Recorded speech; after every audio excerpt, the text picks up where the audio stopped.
জুনের চেয়ে জুলাইয়ে ডেঙ্গুর চোখ রাঙানি বেড়েছে। গত মাসে দিনে গড়ে ২০০ জন আক্রান্ত ছিলেন, সেখানে চলতি মাসের ৭ দিনের হিসেবে গড়ে আক্রান্ত ৩৫৭ জন, অর্থাৎ প্রায় দ্বিগুণ।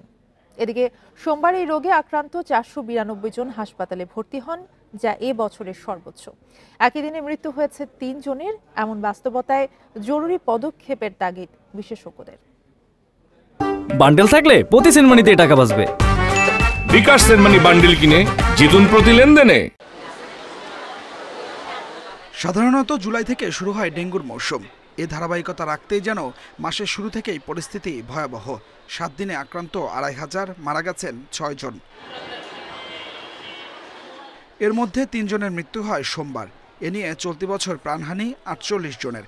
বর্তমানে হাসপাতালে ভর্তি আছেন ১৩৫৪ জন।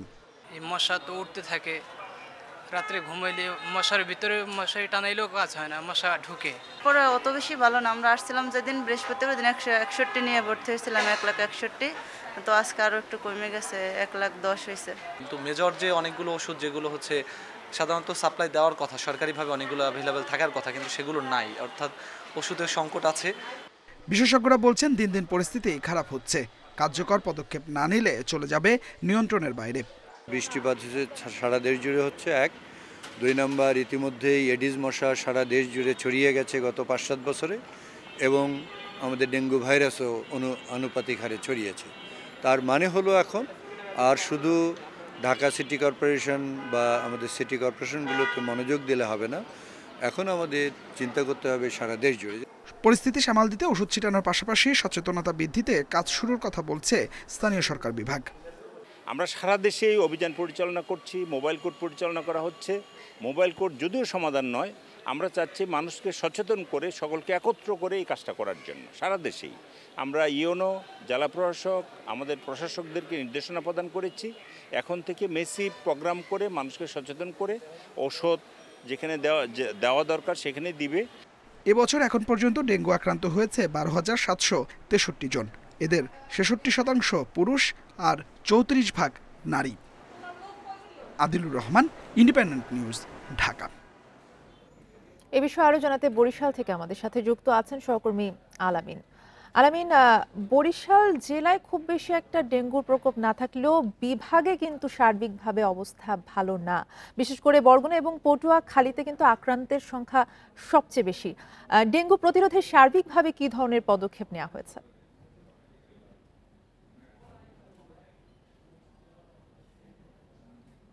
সবচেয়ে বেশি যেটি আপনি বলছেন, আসলে বরিশালে আমরা এই পর্যন্ত দেখেছি চলতি বছরে ৫,৭১৭ জন ডেঙ্গু আক্রান্ত হয়েছে। তার মধ্যে কিন্তু প্রায় ৩,০০০-এর বেশি রোগী কিন্তু হচ্ছে বরগুনা জেলায়। এটি হচ্ছে যে আসলে বরিশালের যে শেরেবাংলা মেডিকেল কলেজ হাসপাতালটি রয়েছে, সেখানে কিন্তু আসলে বরিশালের বিভিন্ন জেলা থেকে এখানে রোগীরা আসছেন এবং তারা এখানে ভর্তি হচ্ছেন। আমরা যদি খবর নিয়েছি এবং রোগীদের সাথে কথা বলেছি, তারা কিন্তু আসলে অনেকেই জ্বরে আক্রান্ত হওয়ার পরে প্রথমে ফার্মেসি থেকে ওষুধ খাচ্ছেন, তারপরে আবার বাসায় সুস্থ হচ্ছেন, পরবর্তীতে আবার আক্রান্ত হচ্ছেন, পরবর্তীতে কিন্তু পুনরায় তারা আবার হাসপাতালে যাচ্ছেন। সেক্ষেত্রে দেখা যায় যে রোগটি ডেঙ্গুর যে আক্রমণ, সেইটি কিন্তু আসলে তারা ধীরে ধীরে আসলে ক্ষতির দিকে যাচ্ছে। সেই ক্ষতিটা কিন্তু আসলে এক পর্যায়ে জ্বরে যখন তারা বেশি আক্রান্ত হন, তখনই কিন্তু তারা বরিশালের শেরেবাংলা মেডিকেল কলেজ হাসপাতালে তারা ভর্তি হন। সেক্ষেত্রে আমরা চিকিৎসকদের সাথে কথা বলেছিলাম। তারা যেটি বলছেন যে চিত্রটি দেখা যাচ্ছে বরিশালের চেয়ে এবছর কিন্তু বরগুনা জেলা এবং বরগুনার আশেপাশে পাথরঘাটা কিন্তু আজকে একজন মারা গেছে। গত ২৪ ঘন্টায় যে ২ জন মারা গেছে তার মধ্যে কিন্তু বরগুনা জেলা একজন রয়েছে, সেটি হচ্ছে বরগুনার পাথরঘাটা উপজেলা, এবং আরেকজন রয়েছে বরিশালের বাবুগঞ্জ উপজেলায়। যিনি মারা গেছেন তার বয়স কিন্তু প্রায় ৩৫ বছর, যিনি বরগুনা মারা গেছেন, এবং বরিশালে যিনি মারা গেছেন তার বয়স ১৮ বছর।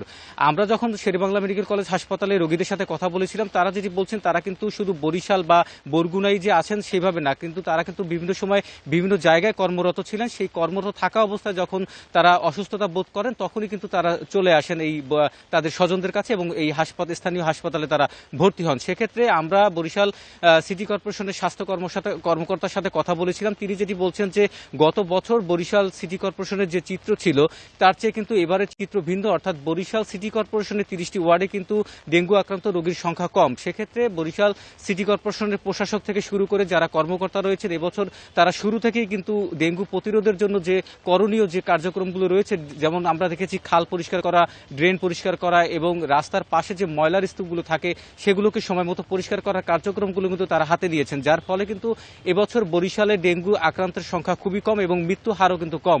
সেক্ষেত্রে যেটি বলা হচ্ছে যে বরগুনার যে চিত্রটির কথা বলা হচ্ছে, যারা এই হাসপাতালে আসছেন এবং বরগুনার না অন্যান্য জেলা থেকে যারা আসছেন তারা বলছেন তাদের সেখানে কিন্তু স্থানীয়ভাবে যে মশার ওষুধ ছেটানো এবং যে কার্যক্রমগুলো নেয়ার কথা এবং সচেতনতা বৃদ্ধির যে বিষয়টি সেগুলো কিন্তু একেবারেই কম। আমরা স্বাস্থ্য বিভাগের সাথে কথা বলেছিলাম, স্বাস্থ্য বিভাগ আমাদেরকে যেটি জানিয়েছে তারা প্রতিনিয়তই কিন্তু এই বিষয়টি নিয়ে কাজ করছেন, ওষুধ সরবরাহ করছেন এবং মানুষের যে চিকিৎসা সেবা সেটি নিশ্চিত করার জন্য তারা কাজ করে যাচ্ছেন। তারপরে কিন্তু এই ডেঙ্গুর প্রকোপ ঠেকানো যাচ্ছে না।